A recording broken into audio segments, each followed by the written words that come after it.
Coming up on Primetime, $100,000 cash bail for Matthew Manabusan, the man accused of killing 25-year-old Joshua Meno. Plus, a vaccination clinic was held at the home of the Bulldogs for Ukuru and Simon Sanchez high school students. And restrictions are eased slightly after a 2-week lockdown in areas of Manila in the Philippines. Half day and good evening. I'm Adriana Cotero. Since the start of the year, the Guam Police Department has launched over a handful of death investigations. The most recent one occurring along Swamp Road in Dededo with the man accused for the deadly shooting of 25-year-old Joshua Meno, who's being held on a $100,000 cash bail. It's unfortunate that lives were lost, but we still have to bring justice to the family. We still work at providing the justice to the community and making sure that those that are apprehended, we do garner the conviction. 36-year-old Matthew Manabusan appeared for his magistrate's hearing over the weekend. According to the complaint, the murder defendant is claiming self-defense. Court documents state that he allegedly admitted to shooting 25-year-old Joshua Meno in Dededo on April 15th.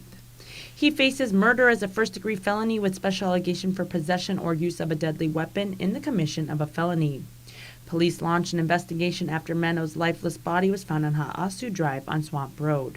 As Guam Police Department spokesperson Sergeant Paul Tapao explains, their Criminal Investigation Division has successfully located suspects for each multiple death investigations launched this year. The Guam Police Department is able to, in a timely, timely manner, in an expeditious manner, we were able to garner and, effectuate an arrest for the individuals that were responsible for all these cases. Court documents state officers saw a blood trail from Meno's deceased body that led toward a residence off the roadway, where Manabusan was staying with several others. Officers learned Meno had stopped by the house to have a cigarette and dinner, where he allegedly got into an argument with another person in the home and struck the person on the neck with a machete. The person reportedly ran into the home and alerted Manabusan, who walked out of his house with a pistol and shot Meno. Officers noted what appeared to be a gunshot wound on Meno's lower right rib area. Documents state Manabusan admitted to shooting Meno, but claims Meno had been threatening his cousins while brandishing a machete, and he was afraid Meno would hurt them, so he shot him first. Manabusan told officers where the pistol was, which authorities recovered within a hidden compartment inside a school bus that was stationed beside the home. Manabusan did not have a valid firearms ID and is currently on parole. Similar to other homicide cases, Manabusan is a repeated violent offender, having a criminal history trailing back nearly a decade. We used the track record and, of course, the history as to prepare us as to who we're dealing with and everything. But there is a human side to the individual, and understanding some of the choices and the decisions and some of the predicaments that they're in at that moment in time. That decision or that choice that they made, may not have been the best decision, but it was a decision that was made by them. And it's really unfortunate that, we continue to, we're continuing to see this. Manabusan's next court hearing was set for April 27th. Autopsy results confirm Meno's cause of death was due to gunshot wound to the abdomen and was ruled a homicide. According to a release from the Guam Police Department, an autopsy was performed on former UMATIC Mayor Daniel Sanchez. The report indicated Sanchez's cause of death was due to injuries to the head and stab wounds to the body. Sanchez's expired body was found earlier this month inside repeated violent offender Rudy Cañata's residence after police were called upon for a welfare check. Cañata and his girlfriend, Joyner Sked, were indicted on murder charges for the brutal beating and death of Sanchez. Sanchez's death was ruled a homicide. The Dededo and Jigo contract postal units are closed indefinitely due to an ongoing investigation being conducted by Guam postal inspectors. According to the U.S. Postal Inspector Brian Shagnisi, there are no Postal Service employees working at either of the northern locations, as they are staffed by contracted workers. Customers can pick up their mail at the Barragata Post Office Monday through Friday from 9 a.m. to 4:30 p.m. Postal Service customers of the Dededo and Jigo CPUs who believe they may have been victims of mail theft can file a complaint with the U.S. Postal Inspection Service by calling toll-free 877-876-2455 or online by visiting uspis.gov. Murder defendant Donovan Ornelas has waived his rights to a speedy trial. Ornelas previously asserted and his trial was set to begin on May 12th. However, his defense team attorneys Gloria Rudolph and Terrence Timblin asked the court for a new scheduling order, as they have received the discovery and need more time to prepare. Ornelas is accused for the January beheading of 51-year-old Andrew Ray Castro that occurred in Santa Rita. In court documents, the defendant admitted that he drove to Dededo and left Castro's head in an abandoned vehicle in the jungle. The court scheduled a further proceedings hearing for August 2nd. In the past, public health noted low COVID-19 vaccination turnouts in the FSM community. However, American Medical Center's Dr. Nguyen says their expectations were exceeded after Saturday's outreach for the FSM community. Our target goal is 200, but we get a total of 290 show up. So we actually asked our partner GRMC to go back to the hospital and get more vaccine for us. GRMC followed suit with another FSM outreach on Sunday at the Tamuning Senior Center. Dr. Nguyen expressed how happy he was to see so many FSM community members show up. Our target goal is about 65 to 75% of all the FSM community, because those are very high risk patient population in Guam. According to Dr. Nguyen, there will be another FSM vaccination outreach on Sunday, April 25th at the Jico Gym. More details will be released later this week. Taking it over to the home of the Bulldogs, where GDOE and Public Health kicked off another week with another school-based vaccination clinic geared towards Ukadu High and Simon Sanchez students. Tyler Matsanani reports. Today, GDOE launched their second school-based COVID-19 vaccination clinic at the Ukadu High campus. The goal was to support Ukadu and Simon Sanchez students who were interested and eligible to receive the vaccine. However, the clinic was also open to community members interested in availing of the opportunity. GDOE PIO Interim Michelle Franquez. We have our social workers as well as our school health counselors who are available to talk to parents who just want a little bit more reassurance and more information on the vaccination. One young woman, 18-year-old Kayleani Ka'ai, was in the final step to completing her vaccination journey. I decided to get vaccinated because I have family in the States and I want to see them. Ka'ai said she practically had zero side effects from her first dose. It's just muscle aches on this arm, the one I got shot with, but that was it. While Kayleani got processed, we met 25-year-old Michael Hollers. Michael is one of the last among his friends to get vaccinated, and like Kayleani, decided to get it for travel purposes. He also had the goal of Path to Half. Some places are going to have vaccination passports, and to open up Guam, you need to get your vaccination and to open up Guam, so might as well get your vaccination. Hollers explained that he was a little worried about getting vaccinated at first, but eventually put his fears aside to help Guam reach the goal of herd immunity. I've been hearing a lot of stories with the trials. It's still the trial, but I decided, I think it's just people are just some paranoid sometimes. One shot down, one more to go. Michael said he felt good now that the first round is out of the way. As for Kayleani, she also said she was glad because if she were to get the virus, it wouldn't be as bad as it could be if she didn't get vaccinated.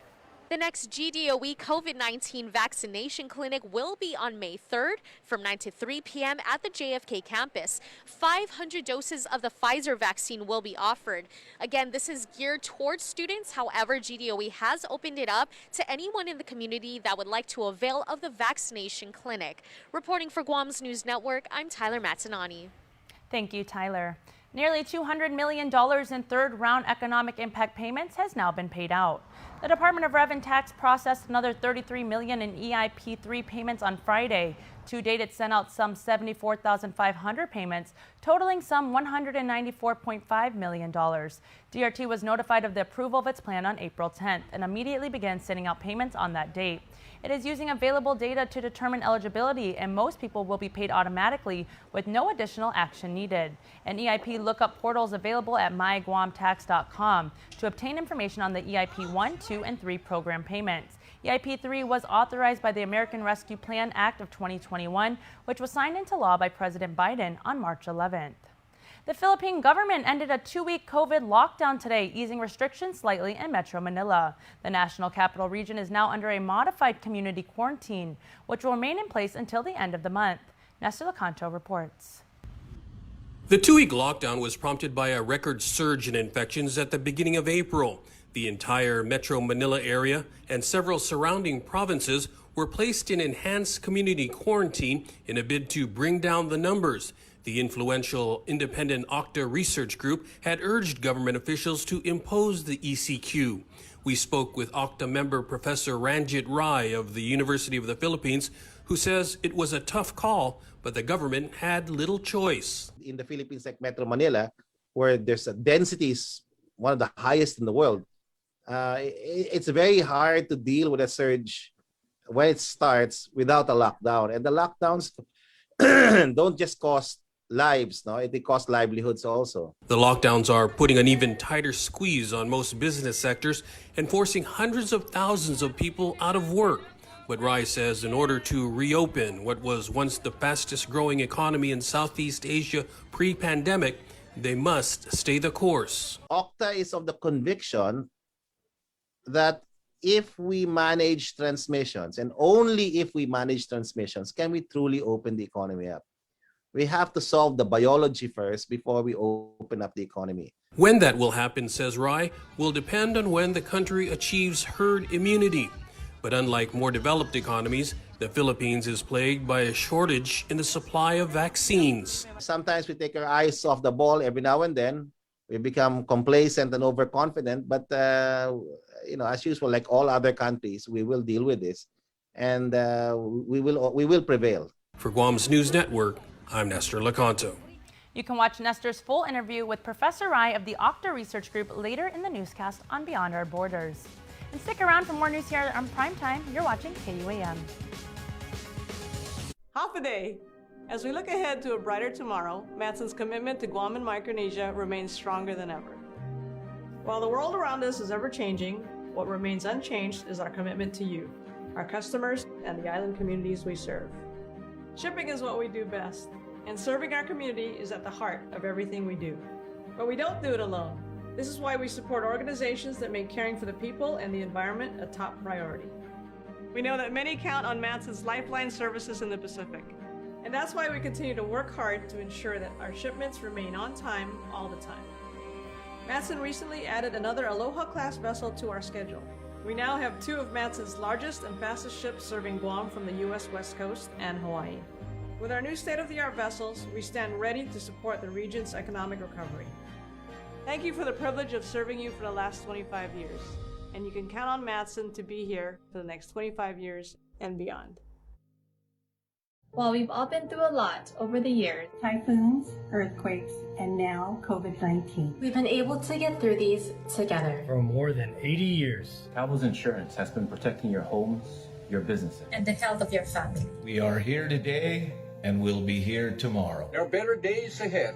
Tomorrow's a new day filled with hope and choices. The possibilities of what we can achieve together are limitless. Let's continue to work together to ensure a brighter tomorrow for all of us. Half a day. Hi. That will be $20, please. I forgot my Mobile Smiles Driver's Rewards card. No worries. You can now use your registered mobile number to earn points. Can I use my mobile number to redeem rewards? Sure. Just show us your photo ID or driver's license. That's easy.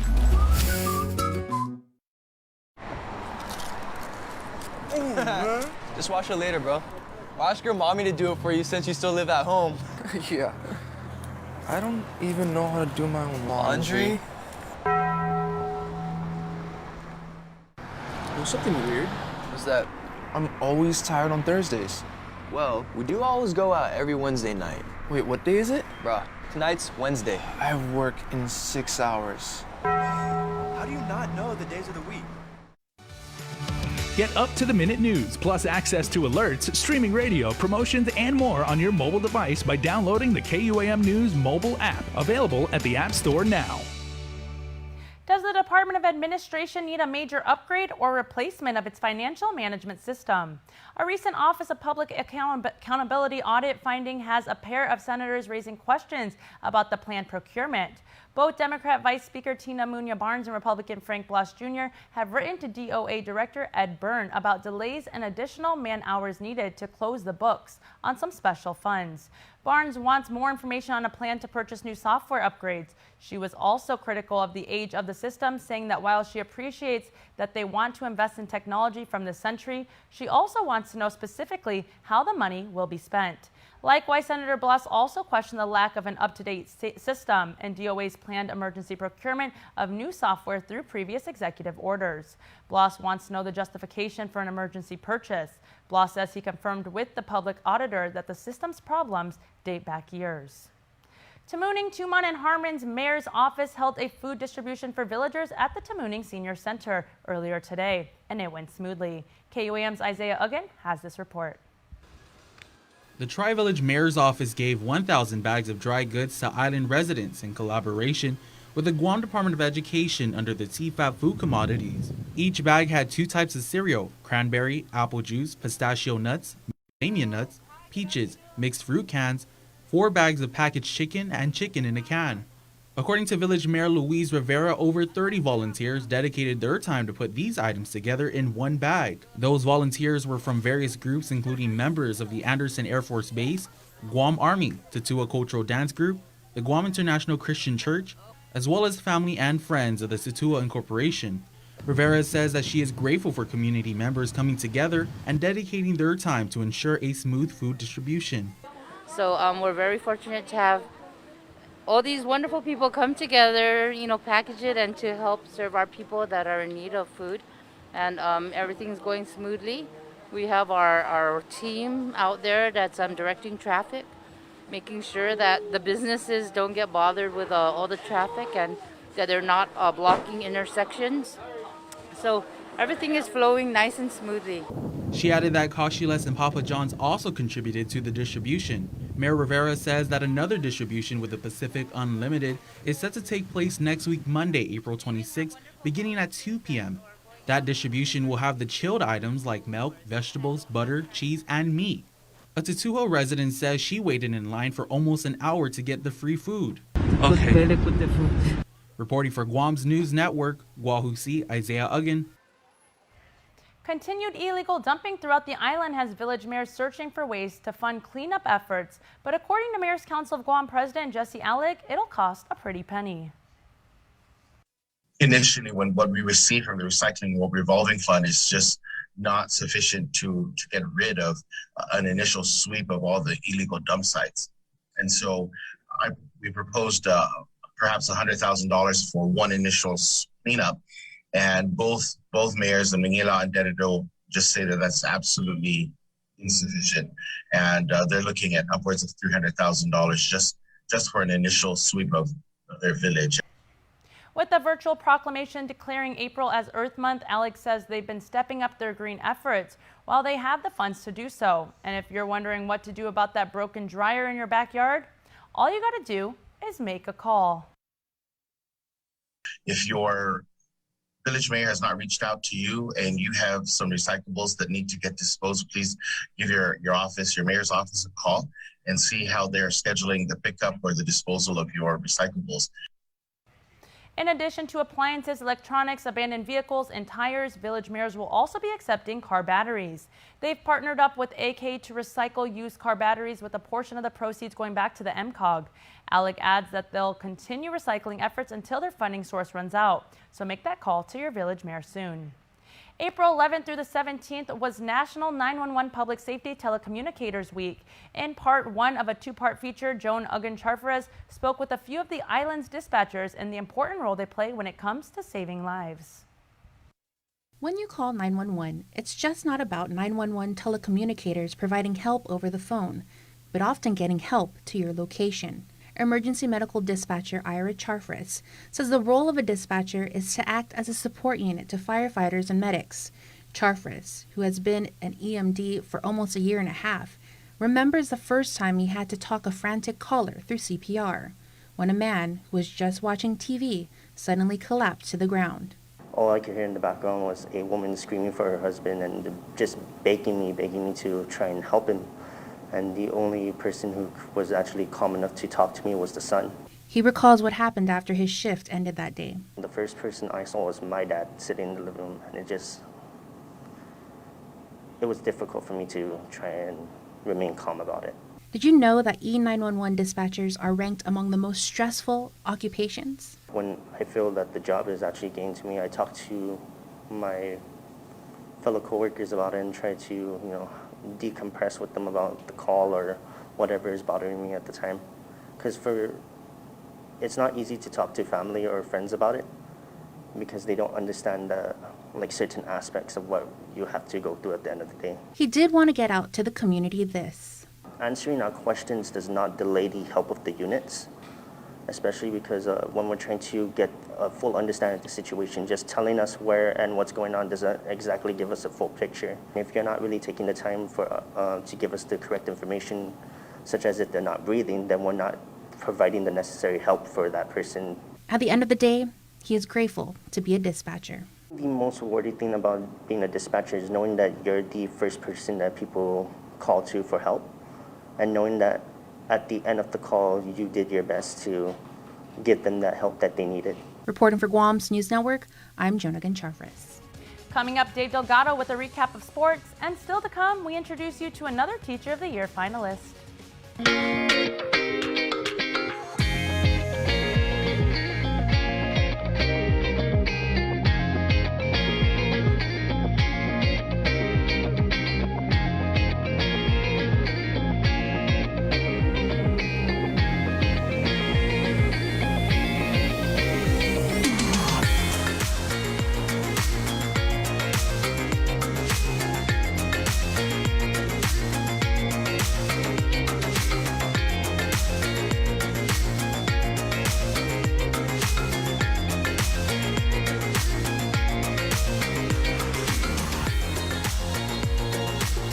Your community calendar is brought to you by Taco Bell. Whether it's your first meal or your fourth meal, we've got you covered. Taco Bell, live Más.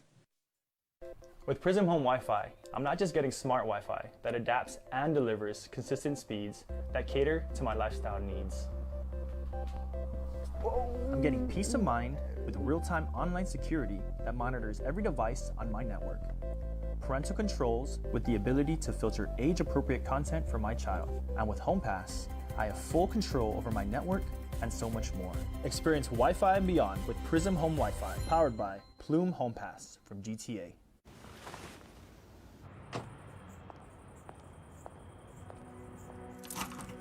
It's gonna look a little different in here.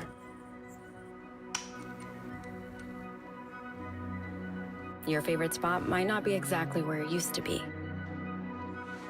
Being next in line might feel a little less like next in line. And our smiles might come with a little extra shine. But McDonald's is ready to take your order as safely as we can. The thing about freedom is, freedom has no limits. There's no such thing as too many adventures or too many unforgettable moments. There will never be too many stories to write or too many memories to make. But when it comes to a vehicle that will be there for it all, there's only one. Jeep. Welcome to your wildest cravings come true, where the abundance of a Chalupa Cravings Box is all yours. Savor this moment of pure Taco Bell bliss, because it won't last forever. It's value beyond belief.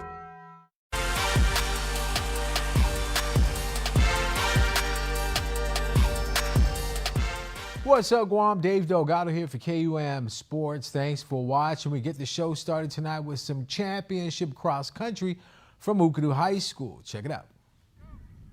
Ukadu High School was home to the GDOE ESA All-Island Cross Country Meet. The boys took off first, hitting the newly designed 3.1-mile course. JFK took 3 out of the top 4 spots, with freshman Hugh Kent leading the way. Kent crossed the line first overall at 17:16. Danny Kanata